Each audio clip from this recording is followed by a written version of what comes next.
bonsoir à tous. Merci d'être venus assister à cette conférence.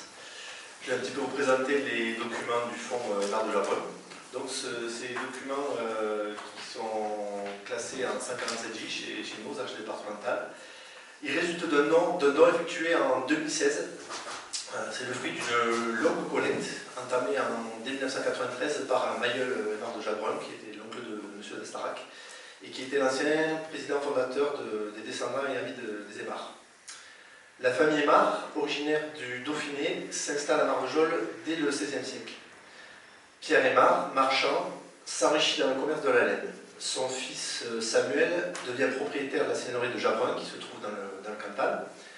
Il s'installe également à Toulouse, où il acquiert la seigneurie de Palavigny, et il devient même capitoul à Toulouse, l'équivalent de consul. Pierre Aymard de Jabrun, son fils, achète la charge de receveur de la taille du diocèse de Mans. Et c'est principalement cette branche de la famille que nous suivons donc sur 4 siècles. Ce fonds est intéressant à plus d'un titre. Tout d'abord, outre un grand nombre de relations épistolaires qui nous renseignent sur la vie quotidienne, la société et l'économie en Gévaudan, puis en Lozère, il est souvent question des événements historiques, parfois même dans le détail. C'est des éléments sur la guerre d'indépendance américaine, sur la révolution de 1789 ou de 1830.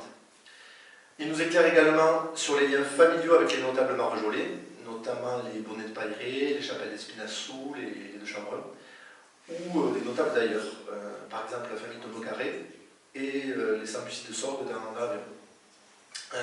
Mais ce qui en fait un fonds unique, c'est le volume important de documents traitant des colonies antillaises, principalement de la Guadeloupe et de la Martinique, et du rapport à l'esclavage. En effet, Jacques Dominique, le fils de Pierre, celui qui était receveur de la taille, épouse une créole originaire du Royaume, Madeleine Albise de Gissac. Le père de celle-ci possède une habitation sucrière à Sainte-Anne, en Guadeloupe. Certains enfants et petits-enfants du couple s'y installent et y font carrière. Camille devient maire de Mordalo, une commune de Guadeloupe, et Xavier accède au poste de délégué au conseil colonial de la Guadeloupe. Ce dernier contribue à l'abolition de l'esclavage en 1848 aux côtés de Victor Schœlcher. Là encore, à travers ces lettres et échanges, on constate des liens étroits avec la famille de colons installés depuis longtemps, donc les Albis de Gissac notamment, mais aussi les Dessalles, les Coudroy-Loury, qu'on verra un petit peu plus en détail dans la conférence. Ce fonds offre un regard croisé original entre ces Lozériens et ces colons sur leurs mœurs et leur société, les échanges économiques et les mutations de leur époque. Et je cède la parole à M. Destarac. Merci Benoît. Merci à vous, Madame la Directrice, de nous accueillir ici. Le titre d'abord mérite explication. Les Aymard de Jabrun et l'esclavage en Guadeloupe, 2 points, émancipés, affranchir, abolir. Nous allons naviguer, si je puis dire, entre 1780 et 1848. À l'heure où l'on parle de migrants, de migration, il est instructif de lire la correspondance entre Gévaudanais, puis Lozériens, et créoles antillais. En 1790, la question de l'esclavage, des migrations et du commerce des sucres, des cafés, des rhums et des coteaux se posait déjà, certes dans un tout autre contexte que les migrations actuelles. Quelques lettres, puis des extraits d'un journal d'un colon à la Martinique, venu adolescent en un premier séjour à Marvejols en 1800, puis revenu en 1838, revoir sa parenté, nous propose des regards croisés sur notre pays du sud du Massif central et sur les Antilles. En outre, de récents travaux d'historiens viennent d'interroger à frais nouveaux les temps longs, très longs, de l'esclavage. Qu'il s'agisse des travaux conduits par Frédéric Régent sur 80 familles implantées en Guadeloupe et îles environnantes de la Caraïbe au début du XVIIe siècle, et qu'il suit jusqu'à l'orée du XXe siècle, ou de la toute récente publication en septembre 2021, Les mondes de l'esclavage, une histoire comparée, paru au Seuil sous la direction de Paulin Ismar. Nous avons à notre disposition tout ce qu'il faut pour aborder cette correspondance étrangement sauvegardée malgré les aléas des déménagements et les méfaits relatifs au travail des rongeurs. Alors, on vous propose dans une première partie quelques précisions de vocabulaire, parce que lorsqu'on parle de l'esclavage, de quoi parle-t-on? Alors, le mérite du collectif des historiens dont je viens de parler vient de travailler sur le temps long de la question de l'esclavage et va nous alerter sur une réalité qui agite depuis 40 ans les sociétés dans le monde. Plusieurs précisions de vocabulaire s'imposent donc pour éviter les contresens et les jugements hâtifs. Alors, premier terme à expliquer. Alors, esclave et esclavage. Il n'existe pas une, mais des définitions de l'esclavage, nous rappelle Paulin Ismar, spécialiste de l'esclavage antique. La notion varie selon les cultures et elle se comprend dans des catégories juridiques, sociales, économiques, politiques. Doulos en grec, servus en latin, slave en anglais, esclavo en portugais, nous en chinois. On voit ainsi que toutes les sociétés ont usé et abusé de l'esclavage, et ce depuis des siècles. Comme nous dit Paulin Ismar, en somme, il en va de l'esclavage comme des concepts nécessairement flous dans le sens ne s'éclaire que dans des contextes particuliers d'énonciation. Il est toutefois possible de tirer profit de l'équivocité de la notion pour préciser chacune des configurations historiques qui virent son apparition. Notre propos dans cette conférence s'en tiendra à l'esclavage dans les colonies françaises de la Caraïbe, principalement à la Guadeloupe. Deuxième terme à expliciter, l'asiento, ou commerce triangulaire. L'asiento est un contrat pratiqué par la monarchie espagnole confiant une tâche de service public à une société privée. Il s'est appliqué aux esclaves en fournissant à l'Amérique latine de la main-d'œuvre venant d'Afrique. L'importance de ce marché humain, appelé aussi traite négrière, explique la concurrence entre les grandes compagnies européennes pour détenir ce privilège au XVIIe et au XVIIIe siècle. C'est en 1519 que Charles Quint autorisa l'importation de noirs d'Afrique en monopole d'État. Vers 1720, ce commerce, l'asiento n'étant plus rentable, l'asiento négrier laisse place à la contrebande. Pensez aux passeurs de la Méditerranée, c'est à peu près l'équivalent. En 1817, l'Espagne adhère à l'abolition de la traite négrière, marquant la fin de l'asiento des esclaves, déjà en désuétude. Attention, il ne s'agit pas de l'abolition de l'esclavage. Maintenant, nous passons à l'engagement. Alors, l'engagement ou louage d'ouvrage, dans le Code civil français, peut porter sur une tâche déterminée, ou pour une durée déterminée ou illimitée. Il a précédé le commerce triangulaire et fait suite à l'abolition de l'esclavage dans les colonies françaises, d'abord en 1836, puis dans les colonies françaises en 1848.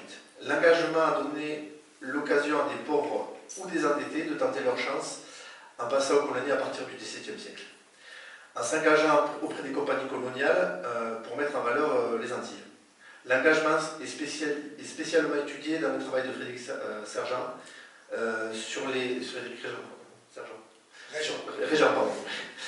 80 familles implantées à Guadeloupe. Autre notion à bien expliciter, l'affranchissement. L'affranchissement est un acte juridique initié par le colon propriétaire d'un esclave. Pour des raisons qui lui appartiennent, de bonnes relations maître-esclave, voire de reconnaissance, le colon peut prendre cette décision comme récompense des services rendus. Cet acte remonte à la plus haute antiquité, grecque et romaine. Par exemple, dans le Nouveau Testament, le billet de Paul à Philémon explique cela. Onésime, l'esclave fuyard, est renvoyé à son maître Philémon par Paul. Mais Paul prend la précaution de dire dans son billet à Philémon, reçois-le comme un frère dans le Christ, sous-entendu non plus comme esclave. Voilà pour l'affranchissement. On passe au Code noir. Alors, Louis XIV signe en 1685 cet édit préparé par Colbert. Il comporte un préambule et 60 articles qui règlent, dans les possessions françaises d'outre-Atlantique, l'état et la qualité d'esclave, en tant que propriété d'un maître. Le Code noir fut abrogé par la loi d'abolition de l'esclavage en 1848, excepté lors de la parenthèse de la première abolition, entre 1792 et 1802. Il s'appliqua dans toute sa rigueur à tous ceux privés de liberté et rejetés de l'humanité, ainsi qu'à leurs descendants, dès leur naissance, propriété de maître. L'émancipation, vous voyez que ces notions ne sont pas toutes interchangeables. L'émancipation est l'acte par lequel des esclaves et des personnes mineures sont affranchis d'une tutelle, de servitude ou de préjugés, voire des trois. C'est la sortie de l'état de dépendance et de propriété d'un maître. Reste à acquérir la pleine jouissance de réelles dispositions pour exercer et faire valoir ses droits dans la liberté. L'émancipation résulte d'une décision judiciaire quand elle n'est pas automatiquement garantie par l'âge de la majorité. Et enfin, on passe à l'abolition. L'abolition de l'esclavage résulte d'une loi votée à la majorité de l'Assemblée nationale en 1848, suite au travail important de la Commission pour l'abolition, créée en 1847 par le célèbre Victor Schroeder, son président. Une telle loi fut votée en 1836 dans les colonies anglaises par le Parlement britannique, puis, bien plus tardivement, en 1863 aux États-Unis sous l'impulsion d'Abraham Lincoln. Voilà quelques précisions dans cette première partie. Dans la seconde partie, nous allons tous les deux vous présenter les personnages, auteurs ou destinataires de ces lettres que nous avons recueillies dans le fonds Aymar. Alors tout d'abord, Jacques-Dominique Marie Desmarres, vous l'avez ici en portrait avec sa femme. Il naît en 1748, il meurt en 1810. On peut dire que c'est un Marvejolet de souche. Il a été co-rédacteur du Cahier des doléances en 1789, élu en 1790 président du district de Marvejols, puis en 1801 président de l'Assemblée du département de la Lozère, et enfin nommé par Bonaparte, encore premier consul, président du tribunal criminel de la Lozère en 1804. En 1777, il avait épousé à Millau Madeleine d'Albis de Gissac, née à Sainte-Anne-Grande-Terre à la Guadeloupe, et créole par sa mère, Néron-de-Surgy. Ce sont une famille qui est implantée depuis pratiquement 1635-1640 en Guadeloupe. Si l'aîné de leurs 11 enfants, Augustin, a toujours vécu à Marvejols, ses frères cadets, Albon, Camille et Xavier, s'établirent en Guadeloupe sur le bien familial de la Grande Terre, hérité des grands-parents Néron-de-Surgy d'Albis de Gissac. Il en résulte une abondante correspondance, retrouvée en métropole, assez bien conservée pour qu'on puisse porter un regard croisé donc, entre Lozère et Antilles. Ensuite, nous avons Augustin Aymar de Jabrun, ici en photo avec son épouse Sophie Bonnet-Pairé. Alors, dans la correspondance, il est appelé Aymar ou Aymar fils aîné. C'est le Lozéren de l'étape. Il écrit beaucoup et écrit le patois de manière très libre. Il connaît tout le monde localement, autant toute sa parenté, même l'antenne. C'est un musicien, pianiste, amateur de voltige équestre, mais pas très mondaine, quoique très lié avec ses cousins qui, eux, le sont bien davantage. Il aime la campagne et ses modes de vie, plus que les salons marvejolais, Mandois, Canrouquet ou Mirepoix. Ses jugements sur eux, d'ailleurs, sont parfois assez mordants. Son frère cadet, Albon Desmarres, né en 1780, meurt en 1850, il est pompeusement titré sur sa carte de visite le chevalier Desmarres. C'est vraiment le fils de famille qui aime s'amuser qui n'a jamais assez de livres en poche, plutôt doué, peu travailleur. Il réussit à passer aux îles au tout début du XIXe siècle et à épouser une riche héritière, Constance de Bondoin, native de l'Aube et installée en Guadeloupe. Il profite à plein de la vie facile, la suite sera moins paisible. Leur ménage n'eut qu'un fils, resté célibataire. Autre fils, Camille Aymar de Jabrun, 1783-1858. Moins doué que ses frères, mais assidu à l'effort au travail, il passe à Guadeloupe en 1803, peu avant la mort subite de son grand-père, le chevalier David de Gissac, à Sainte-Anne de Grande-Terre. Marié en 1805 à Madeleine Coudroy de L'Oréal, ils eurent 4 fils et une fille. Aucun n'eut de descendants. Camille est un colon éclairé, lucide, conscient que l'esclavage doit être aboli et qu'il faut s'y préparer. Ses compétences en culture, en gestion, y compris des ressources humaines et en commerce, en firent un planteur éclairé, se lançant dans la culture du café quand le sucre et le sirop se vendent mal. Il devient maire de Mont-Dalot sur le Vacanterre. Il perdit successivement 3 enfants. Un de ses fils, Armand, devient magistrat et reste célibataire, et sa fille épousa à Paris un enfant naturel, Charles Soudan, né à l'Hôtel-Dieu de Paris. Le ménage retiré à Montfort-l'Amaury n'eut pas d'enfant. Camille est le plus sensé de ses frères, le plus éprouvé peut-être. Le plus jeune, Xavier Aymar de Jabrun, 1794-1880.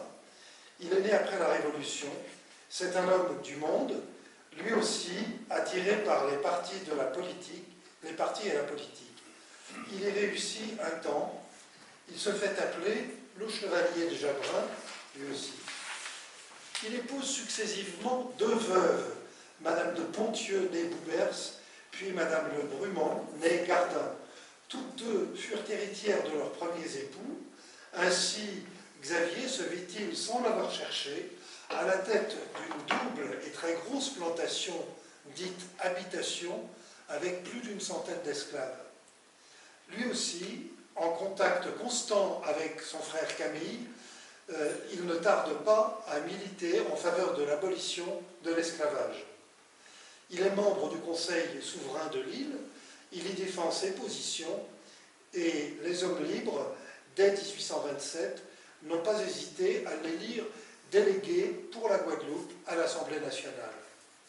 Après de mauvaises affaires, moins versé que son frère Camille dans la culture de canne à sucre et le commerce, il se distingua surtout dans le lobbying politique. Il séjourna fréquemment à Paris et il hérita en 1817 sa part de biens paternels, dont le Lignon, sis à Marvejols, où il y fit de trop grands travaux pour rester solvable. C'est son neveu, Aubin d'Aymar de Jabrun, 1801-1876, qui reprit la gestion de ses biens lozériens, alors que Xavier s'en retourna, veuf une seconde fois et sans descendance, sur son habitation de la baie Mao, où il mourut loin des siens, mais proche de ses anciens esclaves. Ces derniers le soignèrent comme un père jusqu'au dernier souffle en 1880. On passe à un allié de la famille, Pierre-François Régis Dessalles, 1755-1808. Alors avocat, il est reçu franc-maçon en 1774.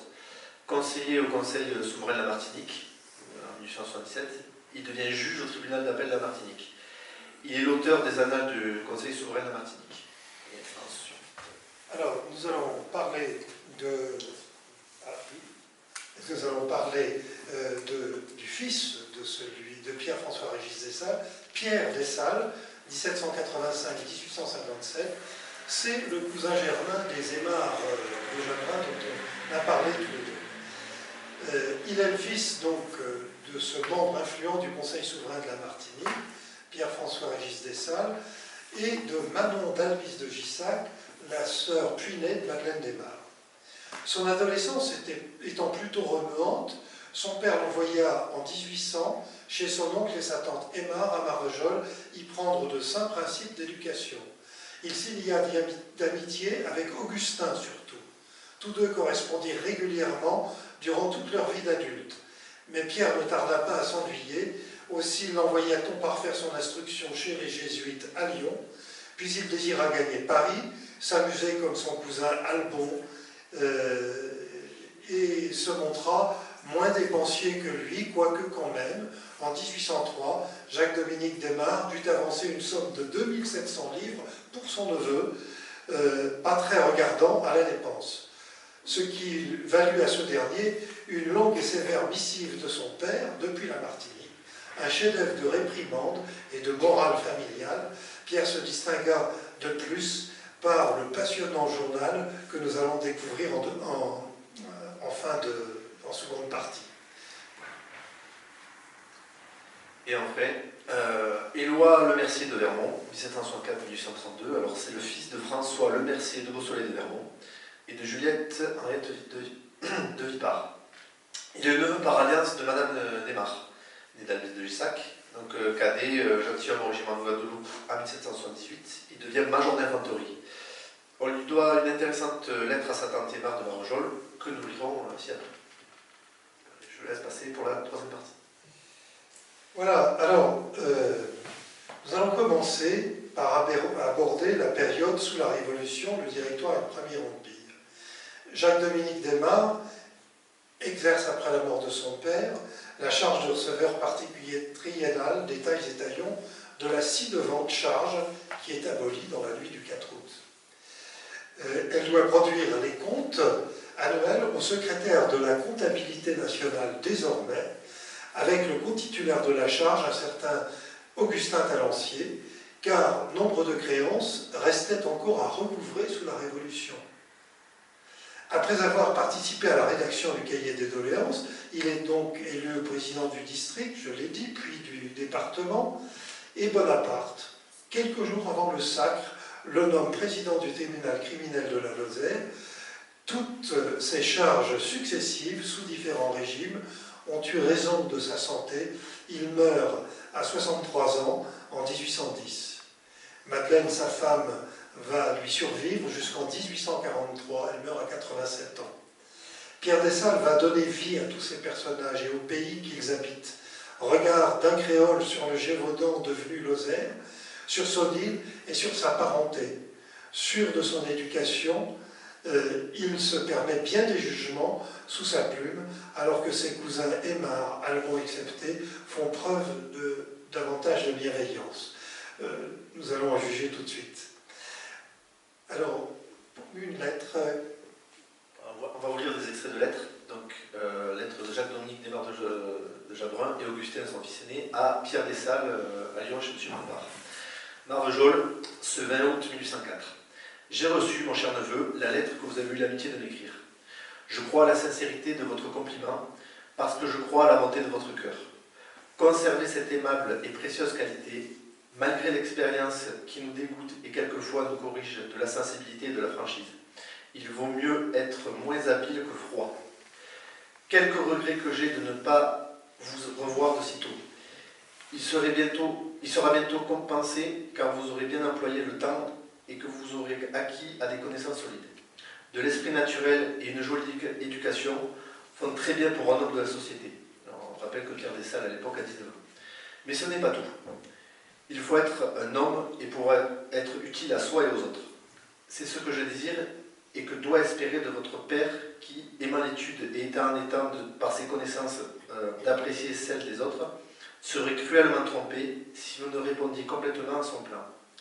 Pardonnez un peu cette morale à mon amitié. Je vous parle donc comme un de mes enfants, parce que je prends à vous le même intérêt. Je vous embrasse, Aymar. Je vous prie de dire à M. Poupart que je suis infiniment sensible à l'intérêt qu'il me fait témoigner, à l'heureux événement qui m'arrive et aux honnêtetés dont il comble votre tante. Il s'agit pour Jacques-Dominique Desmarres de sa nomination de président du tribunal criminel de la Lozère. Pierre Dessalles est à l'avant-veille d'embarquer pour Saint-Pierre de la Martinique dans le but de prendre la gestion de l'habitation Dessalles sous l'égide et fait de la ferme autorité paternelle. Tâche qu'il assume par devoir plus que par passion. Nous allons maintenant vous lire quelque chose d'assez amusant qu'on a trouvé dans les archives. Ouais, c'est la lettre du secrétaire de l'empereur à Jacques-Dominique Desmarres. Écrit à Saint-Cloud le 4 Brumaire en 13. Donc juste avant le sacre. Voilà. La divine providence et les constitutions de l'Empire ayant placé la dignité impériale et héréditaire dans notre famille, nous avons désigné le 11e jour du mois de Frimaire prochain pour la cérémonie de notre sacre et de notre couronnement. Nous aurions voulu pouvoir, dans cette auguste circonstance, rassembler en un seul point l'universalité des citoyens qui composent la nation française. Toutefois, et dans l'impossibilité de réaliser une chose qui aurait tant pris pour notre cœur, désirant que ces solennalités reçoivent leur principal éclat de la réunion des citoyens les plus distingués, et devant prêter à leur présence serment au peuple français, conformément à l'article 52 de l'acte de Constitution en date du 29 Floréal en 12. Nous vous faisons cette lettre pour que vous ayez l'honneur de vous trouver à Paris avant le 7 du mois de Frimaire prochain et y connaître votre arrivée à notre grand maître des cérémonies. Sur ce, nous prions Dieu qui vous a sa grande garde. Signé Napoléon. Voilà, chef-d'œuvre d'habileté en fait d'appel au peuple. La question, Jacques Dominique se rendit-il au sacre de Napoléon à Notre-Dame de Paris? Nous trouvons la réponse dans une lettre de son troisième fils Camille, parti pour la Grande Terre en Guadeloupe un an auparavant. Il écrit à ses parents et les remercie des nouvelles données de la métropole. Il a pris bien de l'intérêt à tous les détails donnés par son père sur le sacre de l'empereur. Hélas, la lettre en question, reçue par Camille, est restée en Guadeloupe et, comme tous les biens de Camille, n'a pas dû être conservée. Par contre, Jacques Dominique a conservé le brouillon d'une lettre qu'il écrivait à son beau-frère Dessalles, Pierre, le 20 avril 1806. Que puis-je vous dire en fait de politique? Buonaparte, c'est-à-dire qu'il est comme ça, tient d'une main ferme les rênes de l'Empire. Il a fait et il fera des choses extraordinaires. Ce qu'il y a de certain, c'est que la France est dans une tranquillité parfaite. Je ne crois pas qu'il y ait aucun temps où l'on peut compter mieux que sur sa sûreté personnelle et sur la priorité de ses biens. Je le crois indétrônable. L'État est florissant, malgré les dépenses de la guerre. Il se fait des améliorations inconcevables et rien n'est en arrière. Il n'est pas possible de recevoir jusqu'à quel point cela augmenterait si la paix augmentait les moyens. Le continent va donc être bien, et je ne vois rien à craindre à cet égard qu'un accident personnel, la mort possible de l'empereur. Quant à la mer, je ne puis ni personne à rien savoir. La vérité est que j'espère, et c'est avec impatience que j'attends l'événement. Opportunisme, en l'attente d'une possible restauration, Jacques Dominique et son correspondant ne pressentent en rien la suite que nous connaissons. Ni l'un, Aymar, ni l'autre, Dessalles, ne se dérobent aux nécessaires responsabilités publiques en traversant la fin de l'Ancien Régime, la Révolution, l'établissement de la Première République avec la mise en place du Directoire, puis le Consulat et maintenant l'Empire. La prudence de Jacques Dominique est de mise. L'esclavage dans les colonies avait été aboli en 1792. Napoléon s'apprête à le rétablir. L'événement qu'attend Jacques Dominique à mots couverts est la fin des régimes qui, pour fort qu'il est, brident les libertés. L'homme attaché à l'exercice du droit laisse poindre les valeurs, celles des Lumières, qui l'animent depuis son adolescence. Une lettre. C'est une lettre d'Albon à sa mère, à Madame de Gissac, épouse Aymar. Il écrit en transit à New York, donc il passe de passage à New York. New York, le 13 juillet 1806. Ma chère maman, il y a 7 ou 8 heures que nous sommes arrivés bien fatigués d'une traversée longue et désagréable. 60 passagers composaient le bord. Dessalles nous a écrit. Il sera sûrement entré dans quelques détails. Un bâtiment part demain pour Bordeaux à 5 heures du matin. L'on m'instruit pour l'instant, dans l'instant, et l'on attend ma lettre. Nous partirons suivant toutes les apparences dans une dizaine de jours. Monsieur de L'Oréal, le beau-père de Camille, est à Elizabethtown, à 4 lieues de New York. Il peut savoir des nouvelles de Camille et j'irai lui en demander. Je vous écris avant mon départ de New York.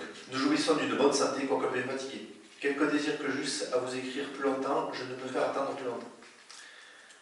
Il me tarde de recevoir de vos nouvelles, de celles de mon père et de toute la famille. Recevez, ma chère maman, les assurances de mon respect.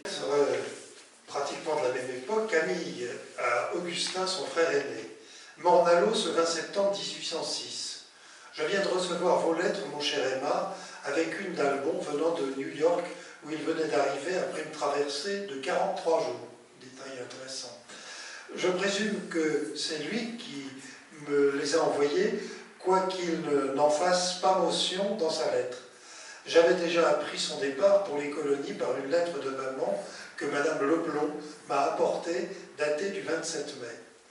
Quand j'ai reçu cette lettre, j'avais presque perdu la tête de plaisir à l'idée que je reverrais bientôt Albon et que je pourrais m'entretenir avec lui de toute ma famille.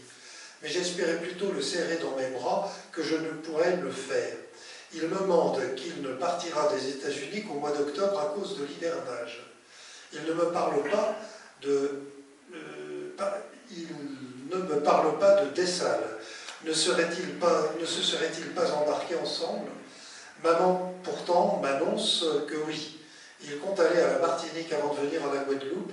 Je lui écris que je suis bien loin de vouloir déranger son plan, mais que j'aurais bien souhaité l'embrasser en premier. Il sera beaucoup mieux chez notre tante Dessal qu'à la Guadeloupe, mais nulle part il ne sera reçu d'aussi bon cœur que chez moi, ni occasionnera autant de plaisir. Je suis désespéré, mon cher Aymar, que vous ne receviez pas de mes lettres. Je n'y conçois rien du tout, mais je m'en vais vous en écrire tant que je forcerai le hasard à vous en donner souvent. Ah, que je conçois aisément toutes tes peines, mon cher Aymar, causées par la maladie du petit Alphonse. Je te félicite de sa parfaite guérison. Dieu nous éprouve, mais c'est pour notre bien. Pour moi, mon cher ami, je suis rondement tétrace. J'ai déjà 2 garçons, le premier s'appelle Ernest et le dernier venu, Albert. Le papa sera le parrain et une des amies de ma femme, la marraine. Il est très fort. Elle le nourrit elle-même, mais Ernest est beau comme un ange. Je voudrais bien connaître la petite Clara et ton Maximin, et par-dessus toutes les choses, les voir jouer ensemble avec les miens dans notre salon de Marvejols. Nous menons une vie autrement retirée et restons quelquefois un mois sans voir une figure blanche. Pour moi en particulier, je suis souvent un grand manche à la main, un chapeau blanc, petite veste et souliers, le teint extrêmement basané. Je suis persuadé qu'on me prendrait pour ton frère aîné. On se moque de moi quand je dis que j'ai été blond, mais grâce à Dieu, je me porte bien, voilà le principal, car j'ai renoncé aux airs d'un petit maître. L'expression petit maître est usitée dans les colonies pour désigner un planteur prétentieux qui veut se hisser au rang des plus anciens et des plus gros. Adieu mon cher Aymar, rappelle-moi au souvenir de tous les individus qui composent la famille, je pense à tous séparément. Dis à Framont que je lui ai écrit une bien longue lettre, mais il est peut-être encore à Paris et le bruit du grand monde l'empêche de penser à moi. J'ai écrit au papa il y a 1 mois, mais je m'en vais écrire à maman, et Maroun et Xavier. Assure papa et maman de mon amitié sincère et très respectueuse, et crois-moi, ton bon ami pour la vie, tout à toi, Camille Aymar. Autre lettre. Une lettre de Pierre Dessal fils à Augustine des Marts de Jablon. Sainte-Marie, 28 décembre 1806. J'ai promis de t'écrire souvent, mon ami. Ce sera toujours avec plaisir et je prendrai la plume pour le faire. Je n'ai pas pu te donner de mes nouvelles depuis que je suis arrivé. Tu connais mon goût pour les visites. J'ai bien été à même de te satisfaire, je t'assure, car je n'ai cessé d'être en course depuis que je suis à la Martinique. Il me tarde pourtant de ne plus changer de place. J'ai le bonheur d'être bien chez moi et je voudrais ne plus sortir. Je ne te dis rien de mon entrevue avec ma famille. On s'est fait une idée, mais il serait difficile de l'exprimer. J'ai trouvé ma mère aussi jeune que je l'avais laissée. Mon père n'a pas changé. Pour Marjan et Mérotte, il m'a été impossible de le reconnaître. Ils ont beaucoup changé à l'avantage. Ma petite sœur sera charmante.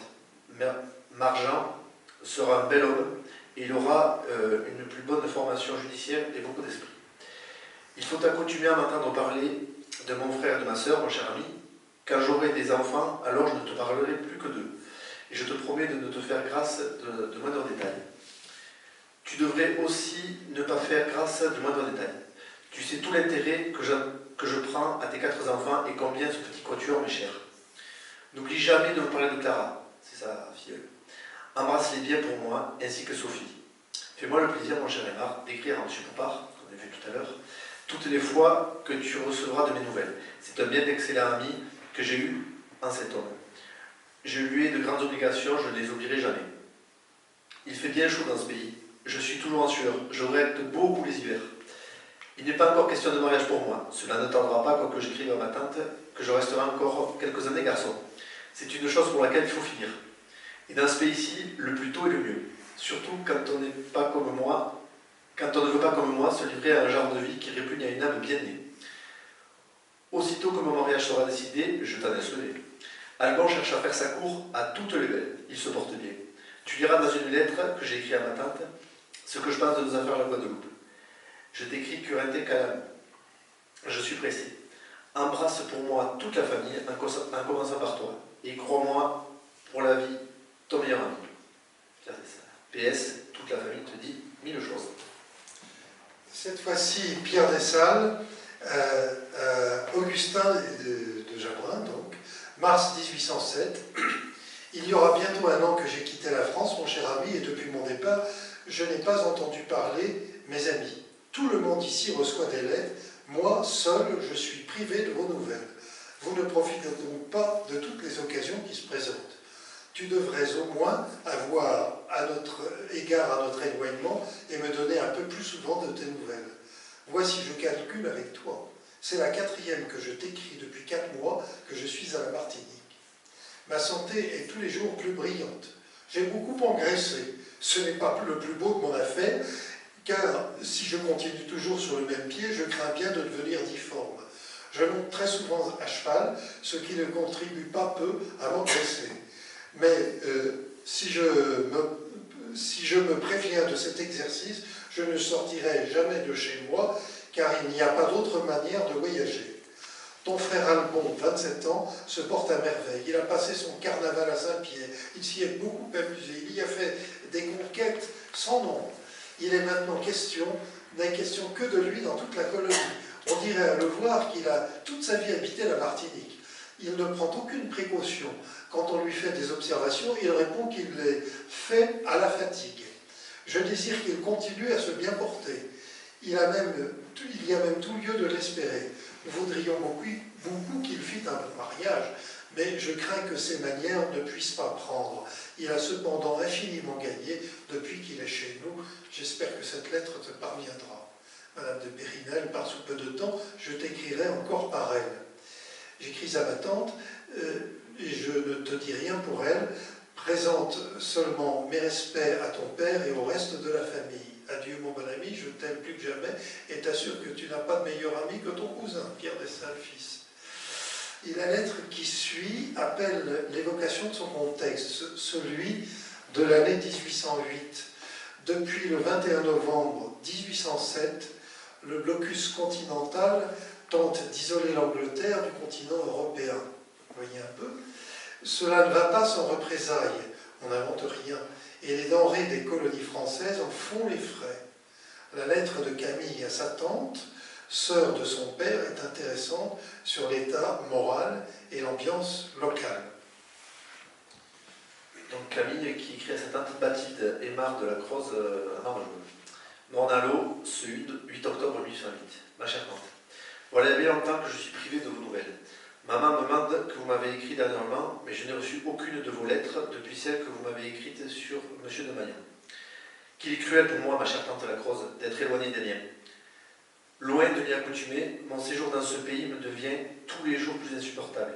Et je vous avoue franchement que l'état que je mène est, si j'avais à choisir, le dernier du monde que je prendrais.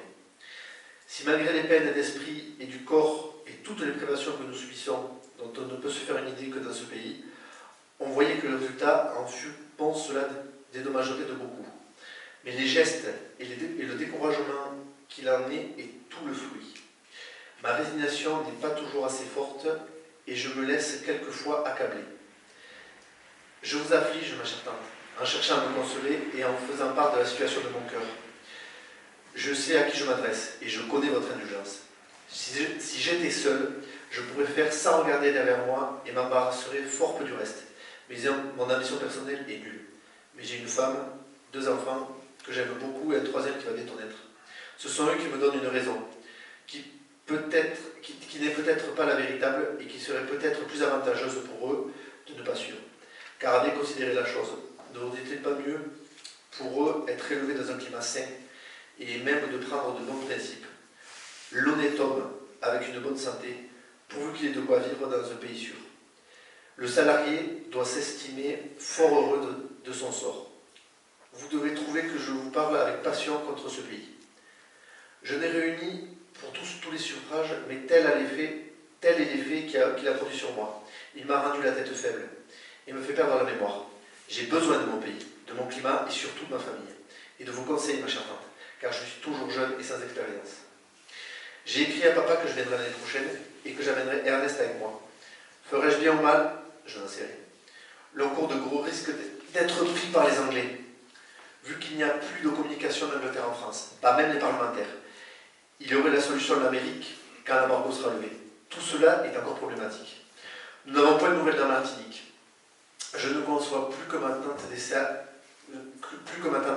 à qui nous avons écrit à Albon. Ce dernier a en effet rejoint son frère à Guadeloupe. Donc, que mon frère qui a écrit à Albon ne nous réponde pas. Il y a pourtant plusieurs individus qui ont reçu de ces lettres, mais pas une de la famille, qui auraient bien besoin d'en recevoir. Si ce n'est pour leur donner de l'argent, au moins de l'espérance. Si je pouvais vous apprendre des choses agréables sur nos affaires en colonie, ce sera avec un grand plaisir pour moi. Mais malheureusement, les denrées coloniales n'ont aucune valeur, surtout le sucre. Ce que j'ai à vous dire est misérable. On a fait des réparations sur l'habitation, dont on pouvait se passer encore à ce que je crois. On a fait aussi des acquisitions en nègres et en bestiaux. Mais la dette des commissionnaires s'est élevée à plus de 30 et quelques mille livres et a payé aucun terme ni aucun des interrogandeurs qui par conséquent se sont accumulés. Ma femme et mes enfants se portent bien. Elle se joint à moi pour vous faire ses amitiés les plus tendres et les plus affectueuses. Albon se porte bien et mène une vie très sage. S'il part pour France, je lui aurai une grande obligation de le charger de ma profession. Adieu ma chère tante. Interprétez mes sentiments les plus tendres et les plus vrais auprès de toute la famille. Et croyez en votre affectionné neveu, Camille Aymar. J'ai écrit à mon père un de ces jours. Je m'avais écrit à ma maman et à Aymar. Donc revenons à l'année 1807. Vous voyez par cette lettre que la vie de colon n'est pas si idyllique qu'on pourrait le croire. Il rêve de froid, son cousin des Salles aussi, les hivers lozériens leur manquent. Voilà, alors une nouvelle lettre qui est un peu antérieure, mais elle est très intéressante, vous allez voir pourquoi. De Paris, hôtel de la Grande-Bretagne de Saint-Honoré, le 10 novembre 1807, c'est Éloi Le Mercier de Vermont, donc, qui est parent du côté Néron, Albis de Gissac.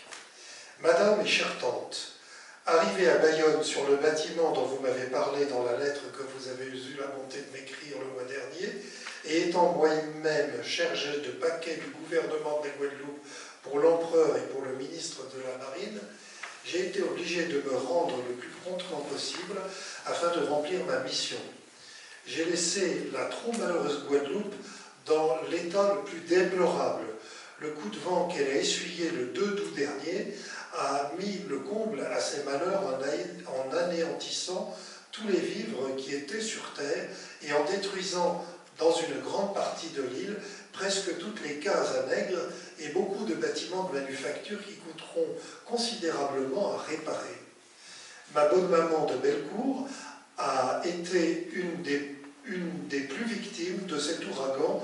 Presque tous ses bâtiments ont été renversés. Sa maison, quoique bien appuyée, a été 20 fois au moment de lui tomber dessus, mais le ciel l'a protégée et conservée à ses enfants. Elle se porte bien et est encore, avec le courage que vous lui connaissez, à travailler de nouveau à réparer les dégâts qu'elle a éprouvés. Son premier soin, aussitôt que le temps lui est permis, a été d'expédier un express à la Grande Terre pour avoir des nouvelles de sa famille.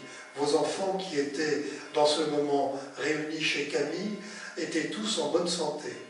La partie de la Grande Terre ayant moins souffert que celle de la Guadeloupe, la Basse-Terre, les dommages ont été moindres chez eux et sur votre habitation. Cependant, tous les vivres étaient détruits et le bâtiment de votre habitation qu'on appelle sucrerie avait éprouvé quelques dommages. Je suis fâché d'avoir à vous entretenir aussi d'aussi mauvaises nouvelles, mais elles seraient à mon avis moins mauvaises si vos affaires étaient en bonne main, ce qui ne tiendrait qu'à vous, avec les 2 enfants que vous avez le bonheur d'avoir à la Guadeloupe.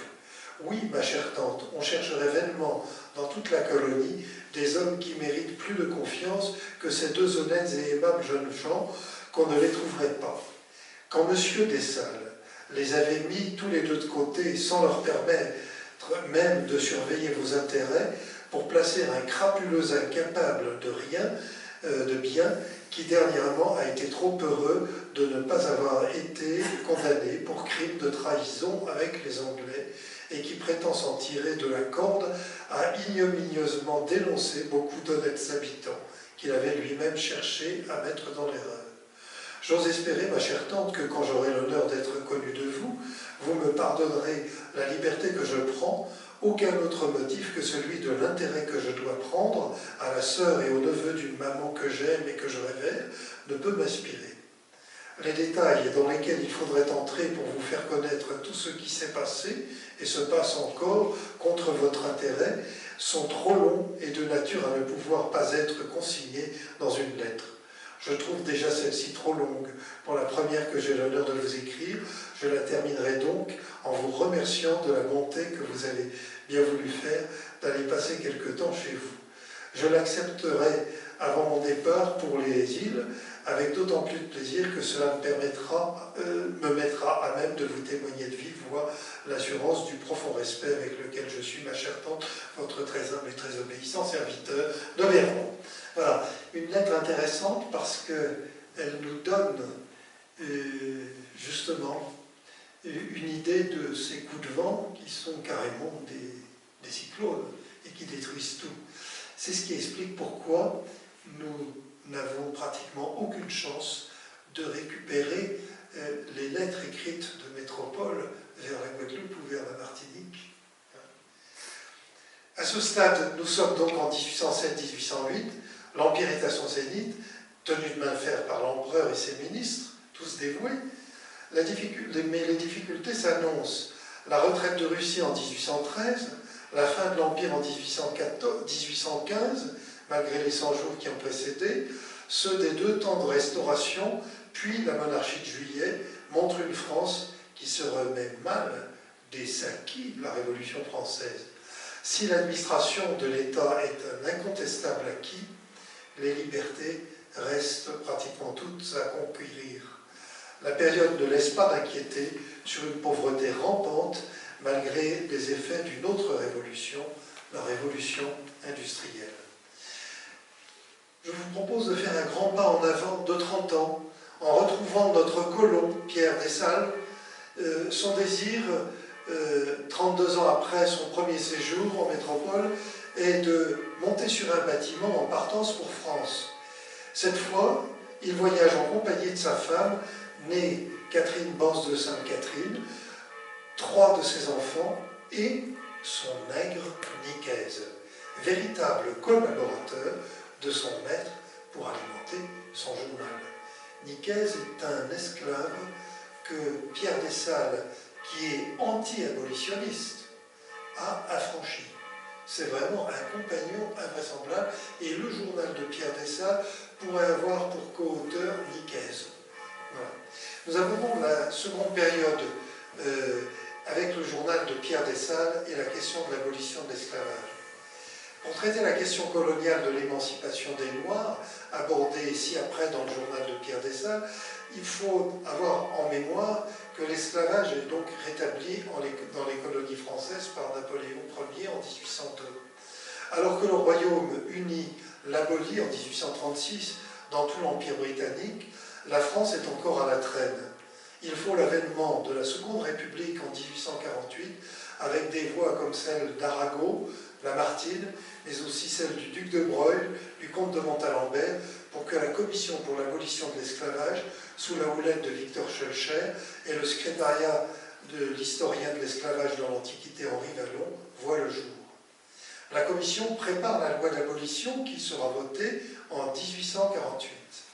Xavier Aimard de Jabrin, de la Guadeloupe à l'Assemblée nationale, fréquente sur les bancs et les couloirs de l'Assemblée toutes ces personnalités pénétrées de la nécessité de l'abolition.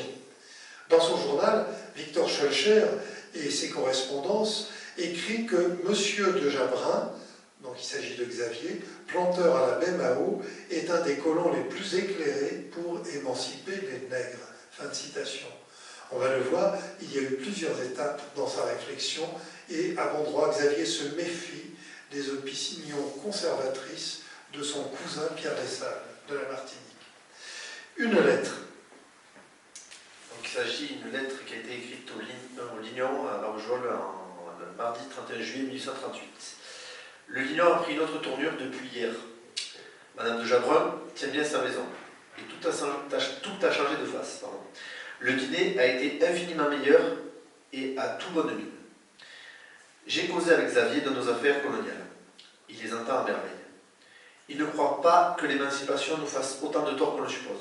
Il a proposé un mode d'indemnité qui, s'il était accepté, nous mettrait à l'abri de la misère. Il voudrait qu'on payât 1500 francs par tête de nègre. Le gouvernement ferait à tous les colons un prêt à raison de 1500 francs par nègre. Ceux-ci en feraient l'intérêt à 5%, et lorsque la somme sera amortie, les nègres seraient déclarés libres. Jusque-là, ils seraient des engagés. Le gouvernement, payant 3,5 d'intérêt, il ne resterait pour l'amortissement de la dette qu'1,5. Ceci reculerait singulièrement l'époque de l'émancipation. Il faudrait, dans ce cas, des lois pour forcer au travail, et le gouvernement, intéressé à la vente des sucres, les protégerait. Car autrement, comment pourrait-il rentrer dans cette avance? Je doute que la valeur du nègre soit jamais fixée à 1500 francs. Je pense plutôt qu'on cherchera à l'émanciper sans indemnité. C'est exactement ce qui va se passer. Ce système était transitoire pour annoncer l'émancipation. Suite du journal de Pierre Dessalles, il est encore au Lignon, donc chez Xavier de Jabrin et sa femme née Gardin, le 1er août 1838. La journée a été plus animée que les précédentes. Nous avons été nous promener sur la route de Mende. Il s'agit de l'ancienne route de Mende, passant par la vallée du Coulagnier, Goudard et Gabrias, puis descendant vers Barjac. Xavier conduisait lui-même la voiture. Nous avons parcouru une coulée délicieuse. Ce paysage ressemble à celui des Pyrénées. Ma femme et mes filles ont été enchantées. J'ai revu tous ces endroits avec plaisir. Je les avais parcourus en tous sens il y a 32 ans. Après le dîner, j'ai été en ville voir Madame Bonnette-Pailleret, qui est revenue de la campagne. Nous avons eu un grand plaisir à nous voir. Elle n'est plus ce qu'elle était, belle, fraîche et grasse, mais je l'ai reconnue. C'est la nature et la bonté personnifiée. Elle a 9 enfants et une fortune peu considérable. Nous sommes revenus au Lignon. Il était près de 9 heures. Nous avons trouvé la maison en gaieté. Mes filles avaient fait de la musique. Aymar s'est mis au piano. Madame de la Barthe a dansé des bourrées. Elle y a mis de la grâce. C'est une jeune femme jolie, mais un peu maniérée. On a dansé une contredanse. Ma femme, pour ne pas la manquer, a consenti à y figurer. On a valsé, on a pris le thé, et à 11 heures, nous nous sommes retirés dans nos chambres. Madame de Jabrin fait très bien les honneurs de sa maison, qu'elle tient à merveille. Mais elle parle trop de l'ordre qui règne partout, des soins qu'elle donne à tout. C'est une bonne créole, mais manquant d'esprit et même d'usage. Elle a l'habitude de recevoir, on le voit, mais le bon ton lui manque. Justine et Dominique n'osent plus rien dire. Jabrin, c'est-à-dire Xavier, a son franc-parler. Il est très aimable pour nous et je suis surtout ravi de ses attentions pour sa mère. On est toujours au Lignon. Cette fois-ci, une lettre intéressante au niveau des regards croisés entre à la fois des gens des Antilles et de Lozère. Donc le Lignon, vendredi 10 août 1838. Nous avons eu ce soir la visite du maire de Marvejols, M. Vidal, et de M. Roux, qui a eu la complaisance de prêter une harpe à mes filles. On a parlé musique. Il paraît que l'on n'apprécie aujourd'hui que la nouvelle musique, et que Gluck et Piccini sont en musique ce que Corneille et Racine sont en littérature. Il y a vraiment de quoi rire. On m'a demandé mon avis. J'ai répondu que depuis 11 ans, je n'avais entendu que de la musique nègre, et que par conséquent, je ne pouvais me permettre d'émettre d'opinion. Mais, a repris M. Vidal, la musique des nègres, c'est le fouet. Monsieur, lui ai-je répondu avec vivacité et indignation, le fouet est à peine connu dans les colonies. Et on en fait usage pour les chevaux et les insolents. Et le nègre le plus malheureux est encore plus heureux que les plus heureux de vos paysans. Il a sans doute senti sa bêtise. Il n'a rien répondu et la conversation en est restée là. Quelle prévention existe encore contre les colons? Et il termine en disant, je me suis couché avant tout le monde. Voilà. On va laisser un peu la correspondance parce que nous ne vous avons lu qu'une toute petite partie infime de ce que contiennent ces archives. Alors je voudrais dans cette dernière partie qui sera plus brève tracer quelques perspectives sur les suites de l'abolition de l'esclavage. Parce que l'abolition c'est une loi, mais ça ne résout pas tout. Que va-t-il se passer? Abolir l'esclavage ne suffit pas. Les esclaves, jusque-là privés de liberté et d'humanité, se trouvent désormais citoyens français, sans savoir comment faire valoir leurs droits. Certains vont s'employer à les guider. Ce point est très important, car la prise de conscience de cette réalité va prendre et prend encore une dimension historique qui plonge ses racines dans chaque histoire familiale. La mémoire familiale, privée de sources dans bien des cas, est encore à vif. Des associations de descendants d'esclaves mettent tout en œuvre pour retrouver des traces, pour répondre à cette quête légitime. Bien sûr, elle est émaillée de revendications, de demandes de reconnaissance, y compris financières. Elle se double aussi d'une sorte d'envahissement d'une certaine mémoire qui va jusqu'à déboulonner des statues, y compris celle de Victor Schœlcher, jugé trop proche du monde des colons. C'est donc un sujet très délicat qui ne pourra être traité et surmonté qu'avec une authentique problématique historique sur ce sujet. Le Fonds Aymar de Jabrin apporte ainsi une modeste contribution avec cette correspondance et une pièce à considérer correctement en la resituant dans l'époque du début du XIXe siècle. Alors, nous voulons vous montrer justement une pièce étonnante. C'est l'inventaire après décès du chevalier Gabriel d'Asbis de Gissac qui meurt en 1803. Cette pièce est assez étonnante. Elle nous donne, entre autres, beaucoup de précisions sur les biens, mais aussi sur les prénoms des esclaves, leur âge approximatif et l'estimation de chaque esclave. Oui, on le montrera après. Où est-ce que j'en étais rapidement? Au-delà de l'émotion, nous avons ici une invitation à rapprocher cette pièce d'archives de la correspondance elle-même. Camille Aymar, devenu maire de Morne-à-l'Eau, vécut encore 10 ans après l'abolition de l'esclavage en 1848. Il fut, nous l'avons vu, un maître d'un genre nouveau. Il ne fait pas travailler les esclaves du bien familial, l'habitation Gissac, il travaille la terre avec eux. Certes, ils sont peu nombreux à l'époque à agir ainsi, mais le mouvement est donné, même au cœur des revendications qui ont émaillé les Antilles depuis la fin du XVIIIe siècle. Voici une autre perspective de recherche historique. Il ne suffisait pas d'abolir l'esclavage par la loi pour l'arrêter dans les faits. Des membres de la commission pour l'abolition s'en rendirent compte, et on les retrouve dans la mission de la société anti-esclavagiste qui voit le jour à Paris dès les années 1850. Son président Henri Vallon, 1812-1904, exerce avec les membres du conseil d'administration une exploration vigilante et systématique de la terre africaine pour repérer les sources de l'esclavage et tenter de les tarir. Et j'en conclurai cette conférence en traçant une piste à explorer, un gisement de recherche, espérons le futur, sur les archives de cette société et sur celle de la fondation et du développement de la Société des Pères Blancs, fondée par le cardinal archevêque d'Alger Lavigerie, missionnaire. est de former des prêtres pour la mission en Afrique et en Orient, en apprenant les langues vernaculaires des populations noires, mais aussi l'arabe, pour approcher le monde des Touaregs et des Méharistes, qui sont les auteurs de ce commerce humain. Le but est de tarir et d'arrêter le commerce humain. Certes, l'engagement prend le relais de l'esclavage, mais tout ne s'arrête pas instantanément avec la loi. Il faut encore la faire appliquer, et c'est en Afrique que la partie se joue désormais. Et c'est là une autre tâche, et les archives du Fonds Aymar de Jabrin ne suffisent plus pour traiter d'un tel sujet.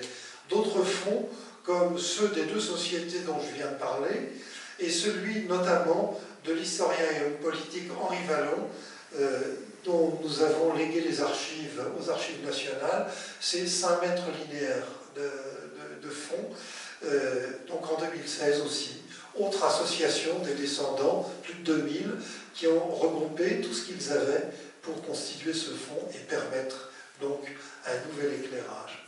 Voilà, mais tous les deux, nous vous remercions de votre attention et prêts à répondre à vos questions sûrement nombreuses.